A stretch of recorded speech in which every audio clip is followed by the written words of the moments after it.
Mirona kokoa amin'ny fanatanterahana ny fifidianana amin'ny taona ho avy ireo vondrona na antoko politika manohana ny gouvernemanta ankehitriny raha toa ka mitaky ny anaovana izany faran'izay aingana amin'ity taona ity ny hafa. Mipetraka ihany koa ny fanontaniana momba ny ampiarana na tsy izany ho an'ireo manana sata manokana sy ny komina ambiny. Raha ny zava-misy hatreto tsy vita amin'ity taona ity intsony ny fifidianana hoy ny senita. Nangataka fanampiana amin'ny tetina 5,000 euro avy amin'ny AFD ny fanjakana malagasy ho amin'ny ady atao amin'ny tazo Ebola. Na dia tsy tafiditra ao amin'ny fandaram-potoana ny fivorian'ny COI ao Moroni aza ny mahakasika ny zepas, tsy azo idivirana ny fiaonana eo amin'ny hery rajionary mampiana sy François Hollande. Iza ny manohana an'izy, tsy mazava ny fomba fanaovana politika miseho sy ataon'ny vondron-kely sasany ankehitriny. Tsy ahitana soratra lojika politika ny sehatra ny fanamboaran-dalàna eny amin'ny anteny mihery na izany eo amin'ny soro-dalàna politika arahin'ny mpanao politika eto amintsika. Vahiny ny sitraka Ravony Arsan natazana-pandaharana question d'actu i Ramatoa Bakoly Andrenasolo, tompona andraikitra ao amin'ny orinasa Seimad. Ny tantarany sy ny tetikasa nataon'ity orinasa mpanjakana ity no resahana amin'izany. Ny Seimad izay mankalaza ny 50 taonany ary fantatra amin'ny fanorenana trano maro tamin'ny faritra maro manerana ny nosy. Ary farany any ivelany, niakatra fitsarana ilay raharaha mahakasika komandany tafika Congolais antsoina hoe colonel 106. Eloka iapangana azy ny fanohitohina ny maha-olombelona teo anelanelany taona 5 sy 7 tany antsinanany Repoblika Demokratika ny Congo. Ny andindiny avy hatrany.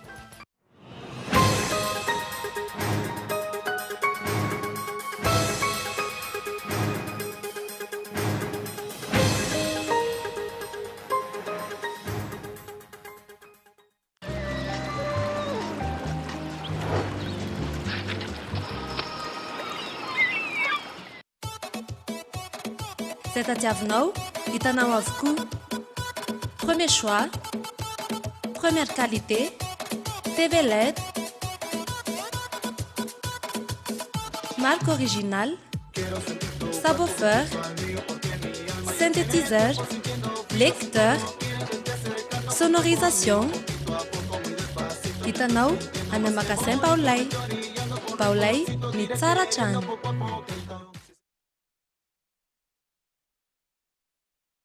THB dia manolotra ho antsika THB Tourmajunga vacances efatra ambin'ny folo sy roa arivo ny 29 sy 30 aogositra eo am-Pô.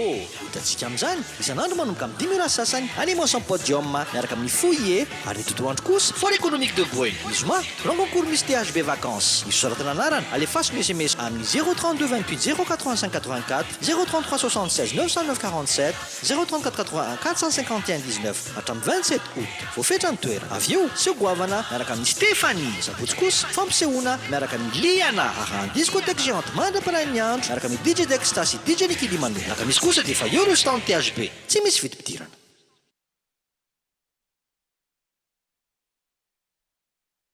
Reprise de haute volée sur les chaînes Canal+. Oubliez les succès de la saison dernière. Oubliez les exploits. Oubliez l'injustice. Oubliez la gloire. On recommence tout. Cette année encore, préparez-vous à vivre une saison de football extraordinaire sur Canal+. Retrouvez les meilleurs matchs de la Champions League, de l'Europa League et l'intégralité de la Première Ligue, sans oublier la Serie A et les plus grands moments de la Ligue 1. À bientôt sur Canal+.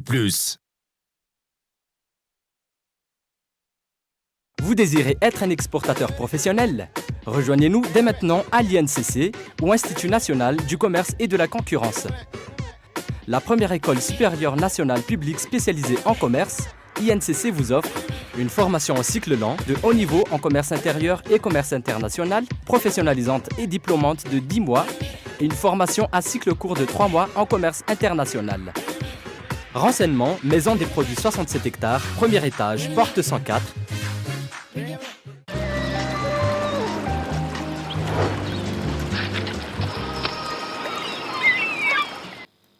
Akafaliana indray tompo klasy tompo vavy no tsy dia nisy sampana fampahalalam-baovao eto amin'ny fahita lavitra koa ny tokantranonao amin'izao takariva ny asabotsy izao manasonao mpanajana anaraka ny antsipirim-baovao hatramin'ny farany.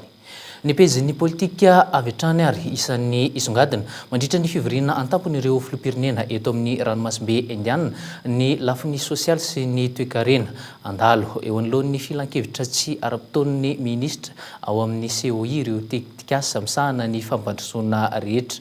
Fantatra vavola mitetina ray faingo 330 miliara euro ny teti-bola atokany vondrana Europeana amin'ny alalan'ny Faits fa 120 ho an'ireo firenena 20 aty Afrique mikasika ny Madagasikara manokana nangataka fanampiana mitetina 10 alina euro avy amin'ny AFD ny fanjakana malagasy eo amin'ny ady atao andrasana ny tazo abola akoatran'ireo andrasana ihany koa mandritra ny fivoriana tampon'ny COI ity ny fionany eo amin'ny filoham-pirenena malagasy ery ratsonary mampianina sy ny filoham-pirenena frantsay François Hollande iresahana indrindra moa momba ireo îles éparses manodidina ny nosy Madagasikara tsy tafiditra ao anatin'ny fandaharam-potoana ofisialy ny mikasika izany hatreto raha ny vaovao nampitainy ny serasera ny fiadidinan'ny Repoblika Malagasy. Fantatra kosa fa efa nilana ny toerana ipetrahan'ny filoham-pirenena malagasy sy ny frantsay mandritra ny fivoriana hetsikinan'izay nefa nanantanteraka hetsika ny otrik'afo androany maraina anairana ny fitondram-panjakana ijerena manokana momba ireo îles éparses manodidina ny firenena malagasy izay fanampanazavana.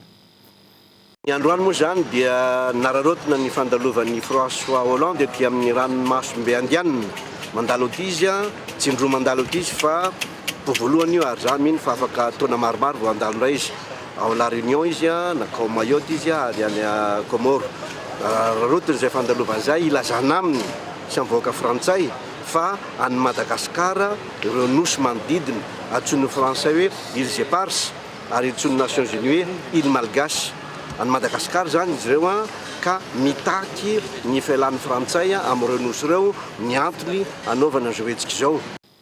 Tontolon'ny politika izay hatrany fa makasika indrindra ny fifidianana azafady mangataka ny ampiarana ny fifidianana ben'ny tanàna manerana ny nosy ny ankolafy ravalomanana ny mampara kosa nefa dia mangataka ny ampiantsoana fivoriana tsy ara-potoana andreo solombavambahoaka andanina aingana ilay lalàna mifeny fitsinjaram-pahefana amin'ireo toerana manana sata manokana tsy ho tratra amin'ity taona ity intsony nefa izany fifidianana ben'ny tanàna izany raha ny dingana tsy maintsy mbola raha ny lalàna ny andindininy.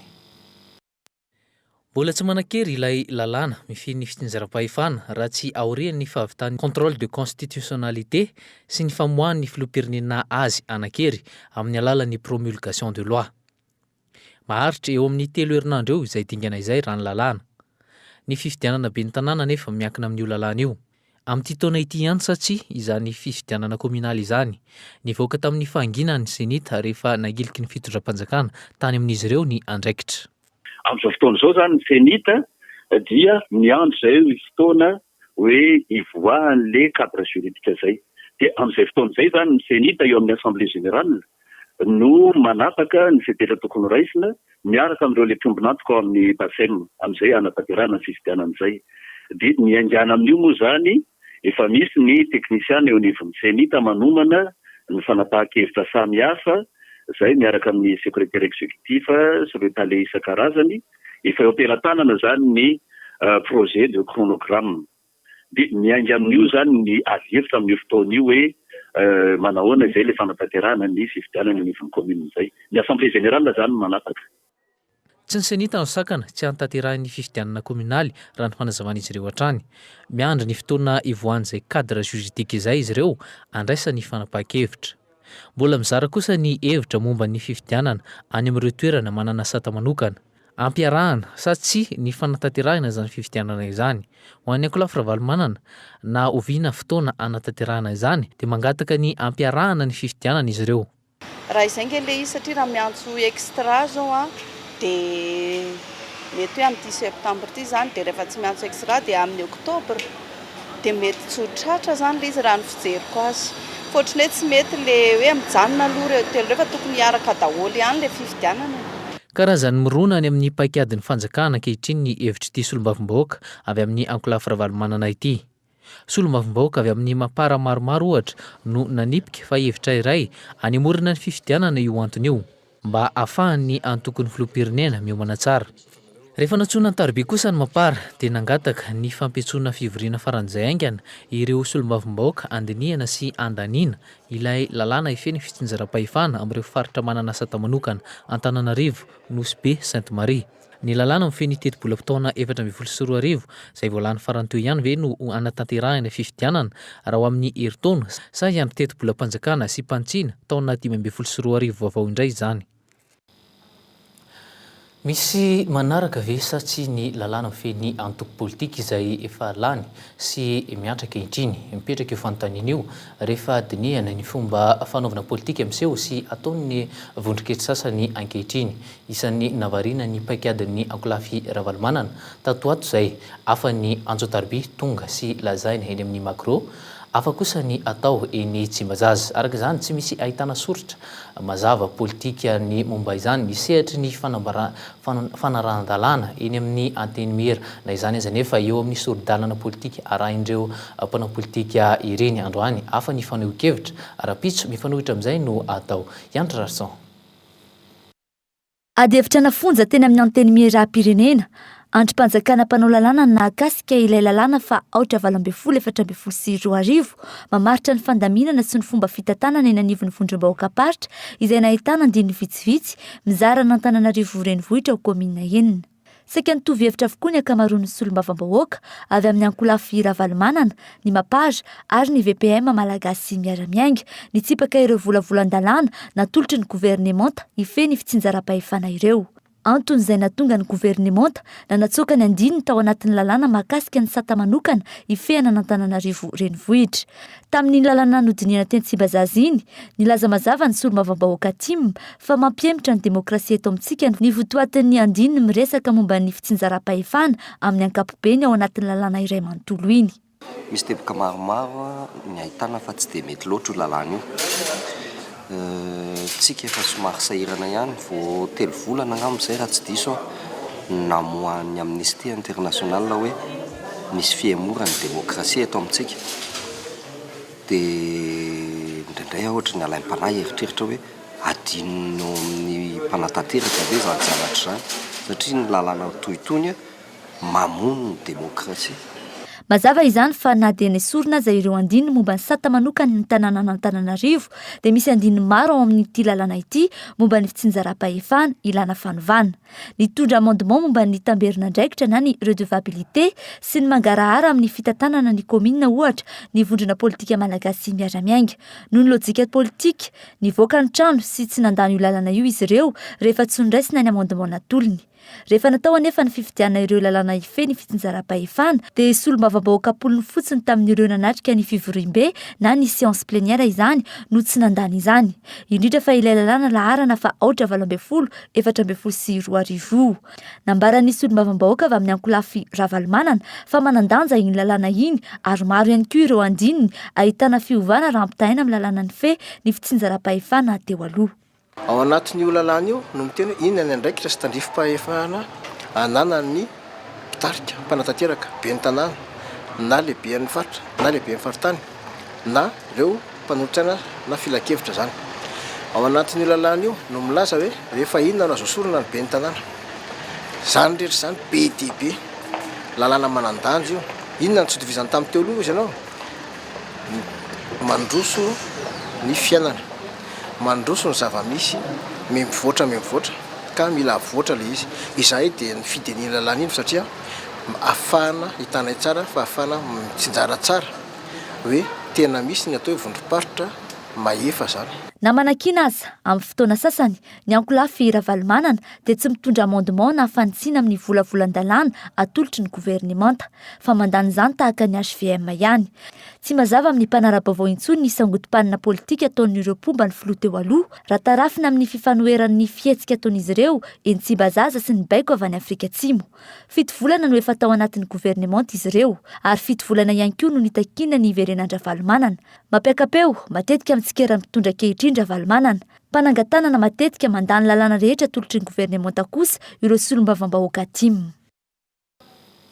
taoriany ny fivoriana tsara-potoana ny farana omaliny mbola mitarika devitra afaka hitriny ny fihetsiky ny fanjakana nalalan'ireo andin-dalàna sasany momba ny fitsinjaram-pahefana tao anatin'ilay lalàna aotra 20 tsipika 24 lany farany teo. Zava-baovao iny hoy ny mpahay tantara tsy mazava kosa ny voalazan'ny lalàna momba izany izay nampizarazara ny hevitr'ireo mpahay lalàna androany. Ny andindiny ny filoham-pirenena no re fa nanome ny baiko ho an'ny ministeran'ny atitany nanesorana andreo andin-dalàna sasany miresaka nanantananarivo. Ny aloha ny nandaniana lalàna 14 aotra 20 tamin'ny fotoana efa nahateo ampelatana ny solombavam-bahoaka izany. Azo atao izany satsia araky ny fanazavany ny mpahay tantara iray sambany teo amin'ny tantaram-pirenena izany. Move efa nisy lalàna tranga tena amin'ny antenimera-pirenena ka nitsoahana aveo tsy mbola nisy mihitsy zany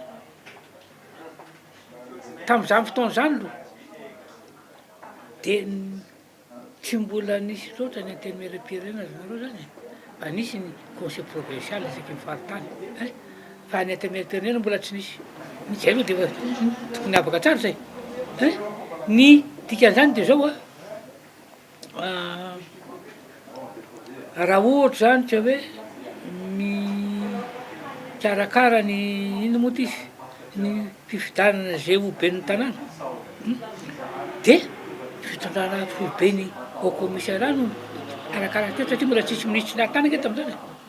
Raha ny zavanisy teny Tsimbazaza sosokevitra narosin'ny gouvernemanta ireo mpikambana tao amin'ny komision'ny atitany sy ny fitsinjaram-pahefana ny nanesorana ireo andininy mahakasika ny sata manokana ifehana an'Antananarivo renivohitra. Nahazo fankatoavana tamin'ireo mpikambana izany satria dia nahamaika ny gouvernemanta ny fandaniana ireo lalàna ife ny fitsinjaram-pahefana eto amintsika.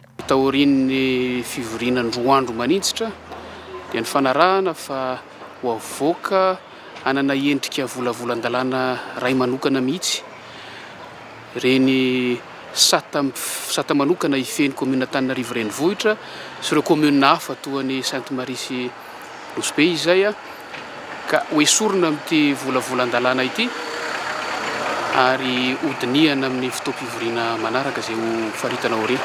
Any amin'ny fanantanterahana ny fifidianana ny ady hevitra ny hafa eo amin'ny maradalàna na tsy iny fanapahan-kevitra no raisina iny. Samy hafa ny hevitr'ireo mpahay lalàna mahakasika ity fanesorana andiana andin-dalàna tahaka ny natao teny amin'ny antenimera-pirenena farany teo. Ao ireo mihevitra fa azo atao izany saingy kosa tsy maintsy atao volavolan-dalàna vaovao mihitsy ilay nesorina. Misy ny milaza fa tsy fanao mihitsy izany satria ny andiny rehetra ao anatin'ny andin-dalàna iray dia mirakitra ny fanahin'ilay lalàna iray manontolo tsy anombinana. Midika izany ho ireto farany fa anova tanteraka ny votoatin-dalàna io fanesorana io. Hatramin'izao tsy mbola voafaritry ny lalàna mazava eto amintsika na azo atao izany ho kosa ireo mpahay lalàna sasany. Ny pejin'ny toe-karena kosa no anohizantsika ny fampahalalam-baovao amin'ity takariva ity. Efa vonona ny politika ny pirenena ifeny fitrandrana ny arena ankibon'ny tany sy ny soliky atolotra ny gouvernement atsoatsy ireo antota taratasy ireo raha nambarany ministra eo anivon'ny présidence amsahana ny arena stratégique la larsaina Joly Valérien niainga tamin'ny fifanakalozana ny arahana tamin'ny sehatra tsy miankina ny famolavolana izany notanterina omaly ny notanterahina zavady ny fanaovana sonisy ny fifanarahana teo amin'ny ministera sy ny antenimera ny arena ankibon'ny tany. Ny antindiny andrasan'ny vahoaka malagasy ankehitriny ny famoahana ny fanjakana malagasy ny hoe ohatrinona marina ny vola miditra amin'ny fanjakana avy amin'ny arena ankibon'ny tany. Ohatrinona ny tokony ho tonga eny ambaravarana ny vahoaka malagasy, ohatrinona no lasa foto-drafitrasa, ohatrinona ny atoana ny hoavy ny taranaka amin'ny resaka tontolo iainana. Hatreto tsy misy taremarika fantatra mazava momba izany akoatra ny navoaka ny Haïti miamahazo vahana nefa ny fitrandrana ny arena ankibon'ny tany tato anatin'ny folo-taona izao.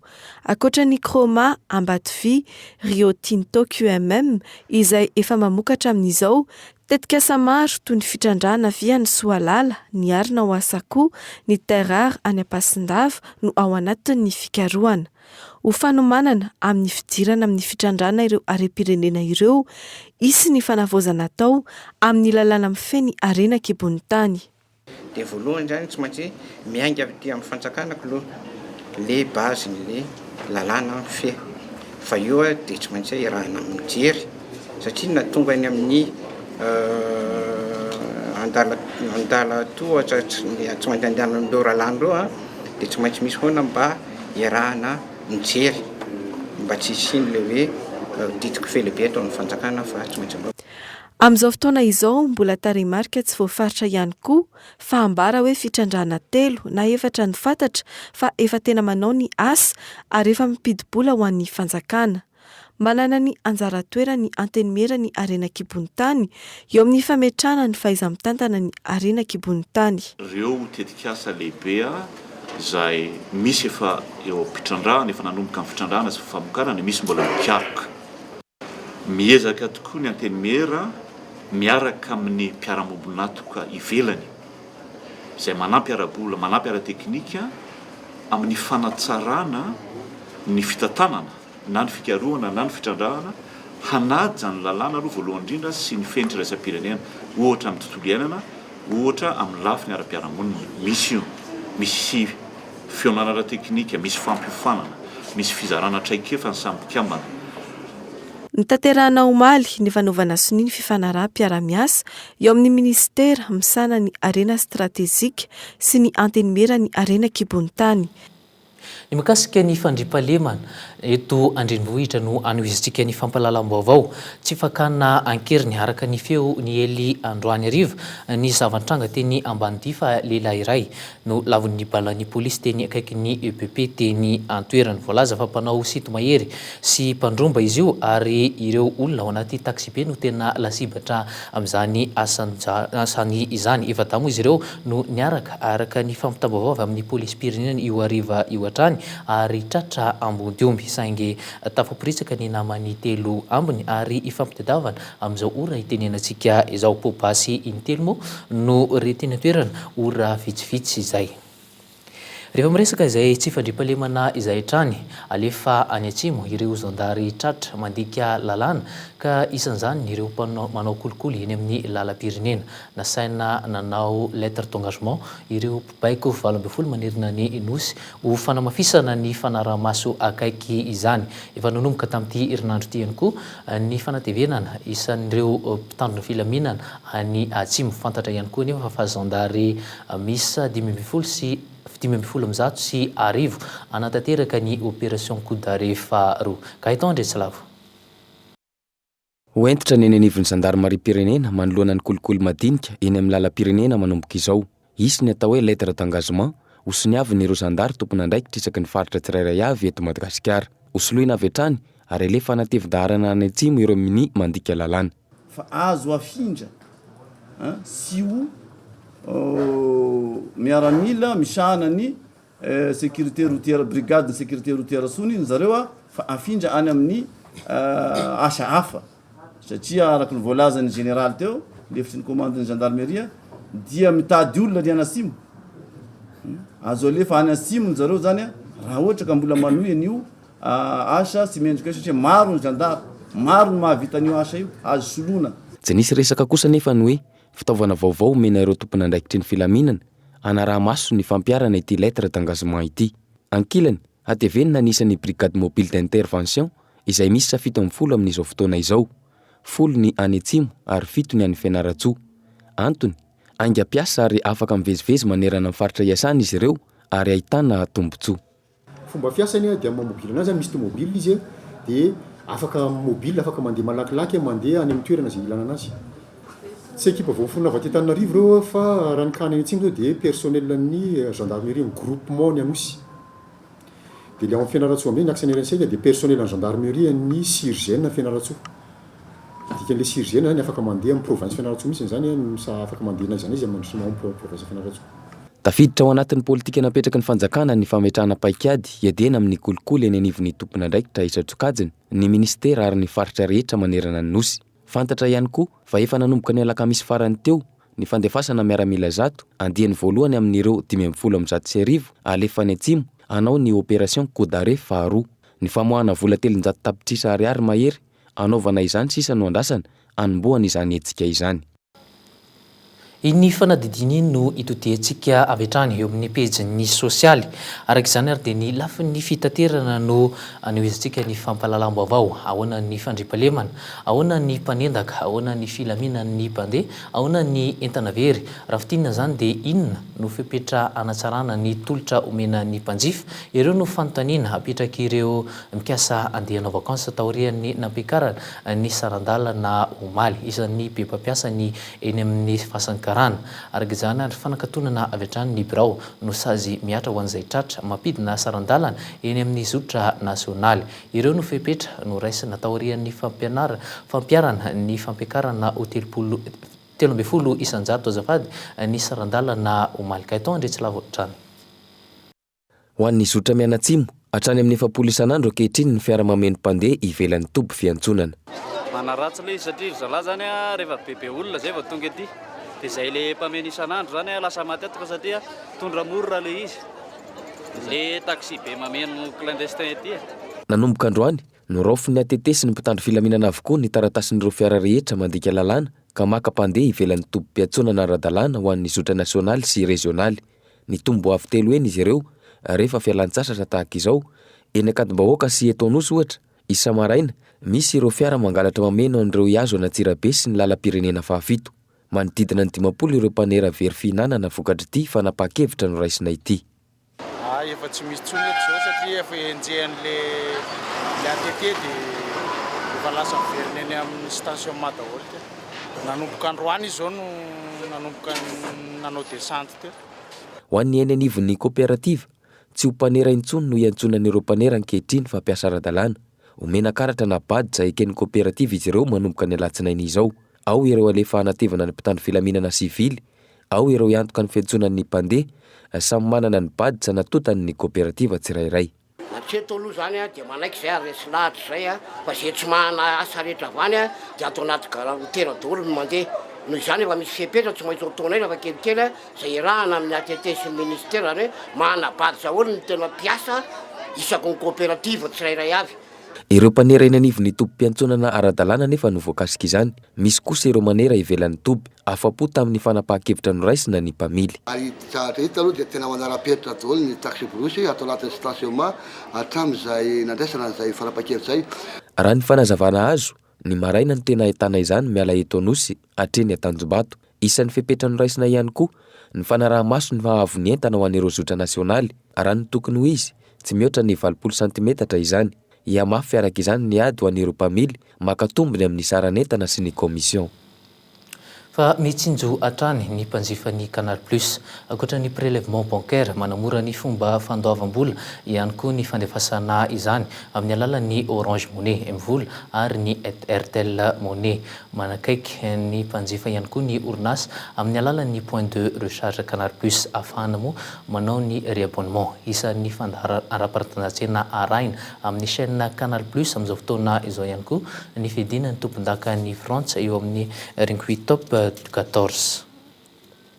Takany mazatra isaky ny asabotsy tahaka izao dia ny fandaharana zanam-pandarana mora ny maromaro kokoa ny question d'actu no arahinao ka vahiny sitraka revolution ao anatin'izany zanam-pandaharana izany. Ramatoa Bakoly Andrenasolo izay tompona andraikitra ao amin'ny orinasa Semady. Ny tantarany sy ny tetikasa nataon'ity orinasa mpanjakana ity no resahana amin'izany. Ny Semady moa izay mankalaza ny 50 taonany ary fantatra amin'ny fanorenana trano mora tamin'ny faritra maro manerana ny Madagasikara. Ara vetrany ara.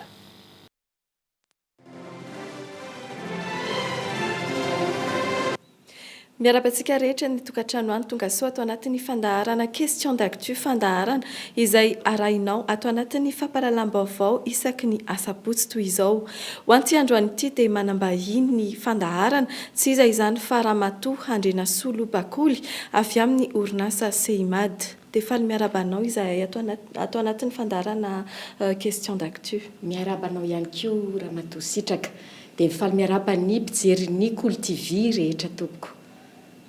Makalaza ny 10 taona ny orinasa Semady amin'ity taona ity fa mialohan'ny iresantsika mikasika an'izay tsara iverenana kely mikasika ny tantara ny Semady ahoana ny androany aiza ho aiza ny toerana misy azy amin'izao fotoana izao tompoko. Eny tompoko ny tenin'ny flamatra aloha voafidy zany a mba hakalazana nyo fahadimapolo taona io dia ny hoe ny fototra ny tsara tsangana ho tantara ary zay no mitarika atsika amin'le hoe inona marina moa zany ny fototra seimady aloha dia orinasa-mpanjakana misahana ny fampitaovana sy ny fanorena trano raha dika amin'ny teniny malalaka zany zay izy io dia naorina avy amin'ny fikambanana orinasa anankiroa lehibe zay antsoina hoe SIM na Société immobilière de Madagascar naorina tamin'ny 1975 ary ny Surmad izay naorina tamin'ny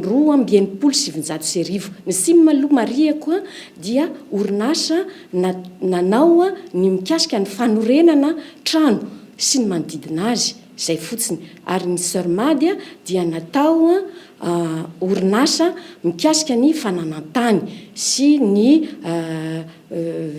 lazaina hoe ny viabilisation na aménagement de terrain.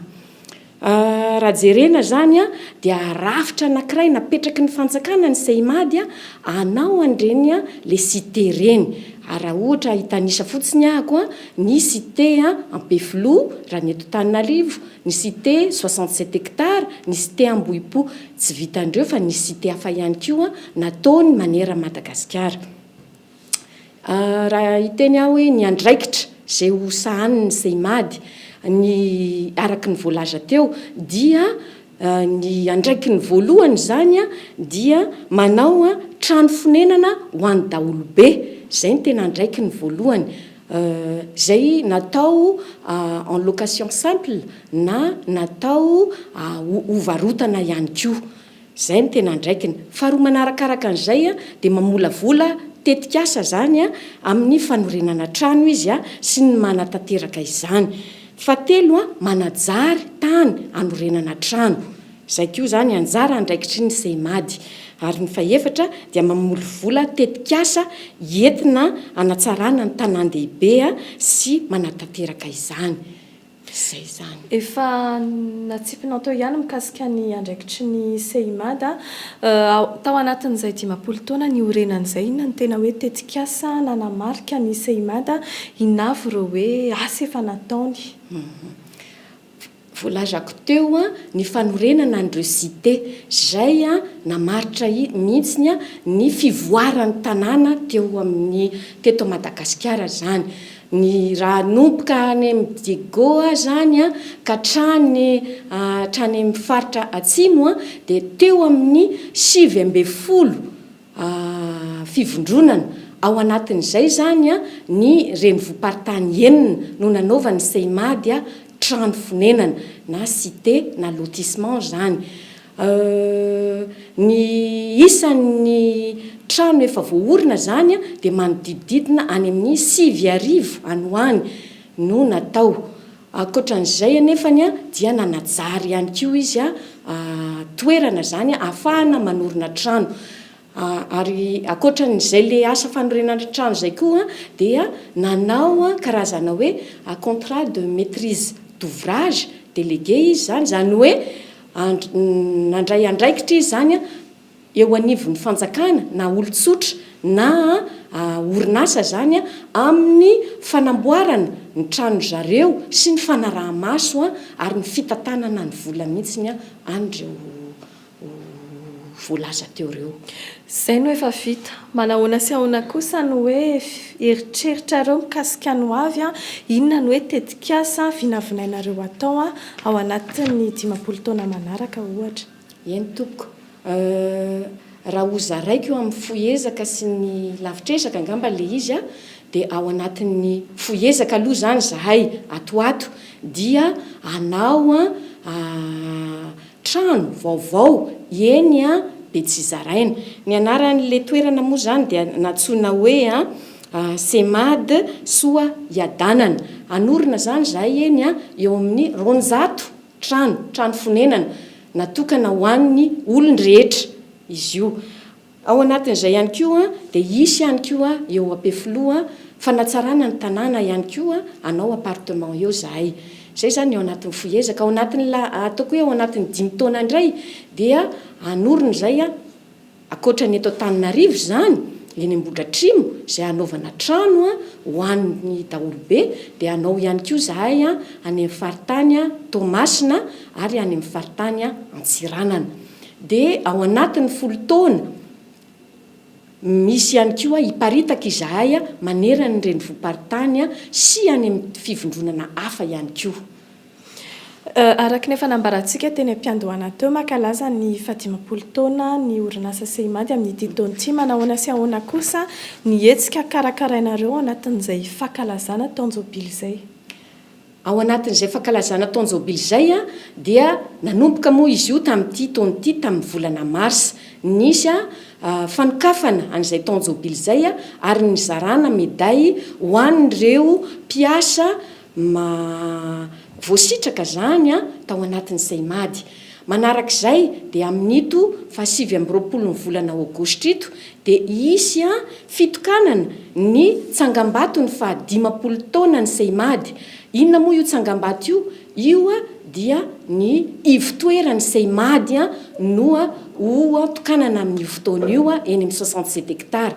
Mariko etona aloha io ivotoeran'io amin'ny apahambetsaka dia vola azo avy amin'ny primature lefitra misahana ny fampandrosoana sy ny fanajariana tany tamin'ny fotoanandrony zany.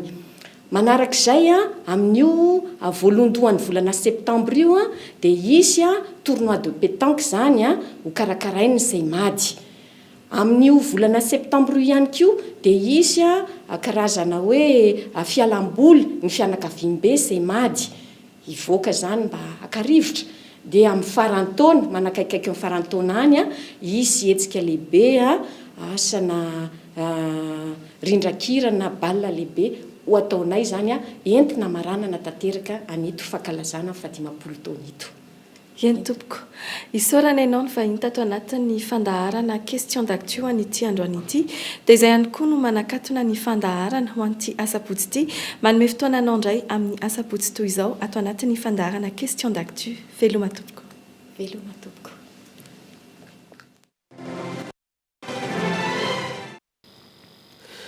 Dia iny zanam-pandaharana question d'actu iny kosa no anoizantsika ireo vaovao avy any ivelany. Niakatra fitsarana ilay raharaha mahakasika indrindra ny commandant tafika congolais antsoina hoe colonel 106 eloka moa niampangana azy ny fanotohinany ny maha-olombelona teo anelanelany taona 5 sy 7 sy 2 tany antsinanan'ny République démocratique ny Congo. France 24.